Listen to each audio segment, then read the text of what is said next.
Well, let me say that I don't think it was by a certain group within the MBA, because I'm aware that the vast majority of MBA members do not agree with those things.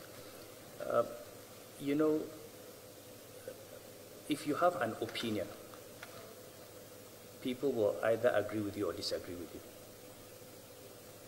But a man who has an opinion that can be agreed with or disagreed with is always better than a man who has no opinion at all. Nasir has always had opinions. He knows what his position is on things. He says that position very clearly. People will like it, some people will not like it. And that's what people call controversial. But being controversial is actually having an opinion. If you don't want to be controversial, you just behave like these teflons, flexible, you know, just flow with the wind and nobody knows where you stand. Then you will not have any friends, you will not have any enemies, or everybody will be your friend or enemy, as the case may be. I think the case of, the case of the crisis in Kaduna, first of all, is something that predates this government. It's been on for a long time. And the governor is doing something about it for the first time in a long time. There are people who, and the North as a whole, suffers because we have people who profit from division. We have divided ourselves against each other, whether it is ethnicity or religion.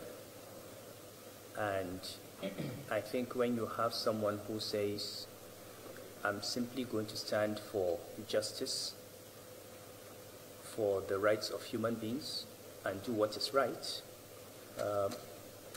some people who are not used to things being done in that way are going to object. I'm sure that His Excellency knows that with almost every issue, there will be people who will object. But what is important is that it is very clear what he has done. I read the allegations, and there were no allegations. I read the petition. I was looking for the specific allegation. You say somebody does not respect the rule of law. What is the specific instance of disrespect of the rule of law? You say somebody has mishandled a crisis. What is the specific manner in which he mishandled the crisis? Anybody can say anything. You know, I can say you're a corrupt person. What does that mean? It means nothing. And to be honest, I do not want to join issues. I think we have already heard the view of Nigerians and the response. And, you know, I spoke to Konya Ajayi, who was the chairman of the technical committee. He confirmed to me that he was the one who invited His Excellency to come and speak. He was the one who invited him to speak at the MBA meeting. He did not ask himself to speak. And the technical committee itself did not support any call to disinvite him. Now that decision has come out. You know, if you're going to take action on people based on allegations, the president of the MBA himself has allegations against him that have not been proven. But nobody has said anything about him because this is a matter that's before a court of law, and people will wait for the court to decide. Everybody has a right to fair hearing. And more important for me, if you feel that the governor of Kaduna State is not doing well, you should invite him to your conference and ask him. And let him explain what he is doing. And tell him what you think he's doing wrong. You will learn something from him.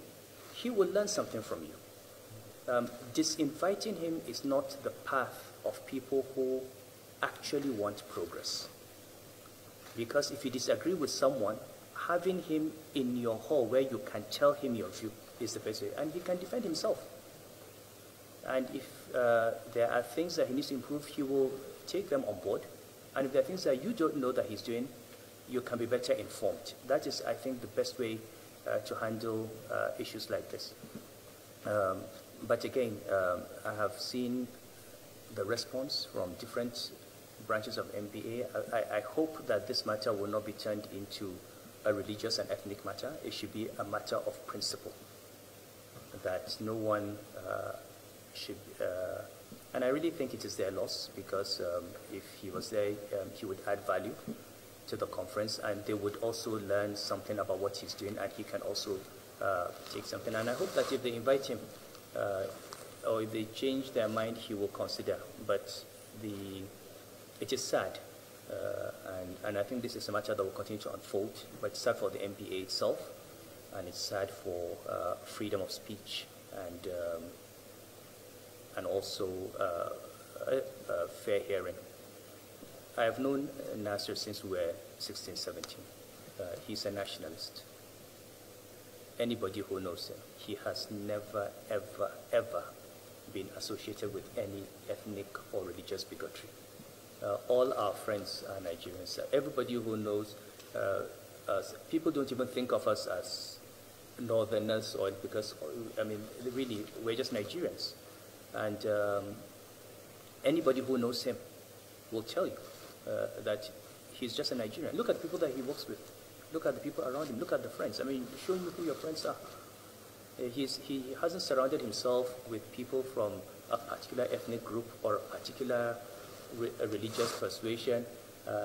He has friends all over, pastors, reverends, imams, and it is sad, I think, that anybody can accuse him in any way of being partisan in the matter. And finally, I read somewhere today, one of the lawyers made a comment, and I think it's something that we should bear in mind. He's a governor in charge of the lives and property of states. He is the #1 person concerned with peace in Kaduna. Because if there's no peace, he is responsible. And you can't have people crying more than the bereaved.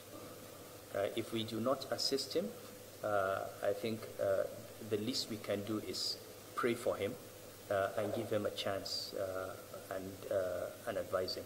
So, needless to say, this is a sad thing. Something I'm his friend, obviously, but if His Excellency is wrong, I would say it. If I'm wrong, he would say it.